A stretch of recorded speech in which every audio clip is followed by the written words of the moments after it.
Good news mga kapuso, pasok na ang Pinay boxers na sila Nessie Petesio at Ira Villegas para sa Paris 2024 Olympics. Qualified ang dalawa matapos magwagi sa kanilang laban sa Road to Paris First World Qualification Tournament sa Italy.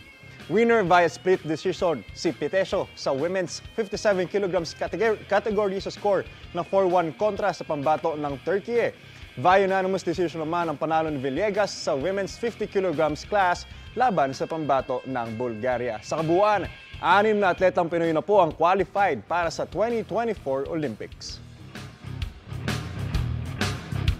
Kapuso, para laging una ka sa mga balita, bisitahin at mag-subscribe sa GMA Integrated News sa YouTube. Sa mga kapuso abroad, samahan nyo kami sa GMA Pinoy TV at sa www.gmanews.tv.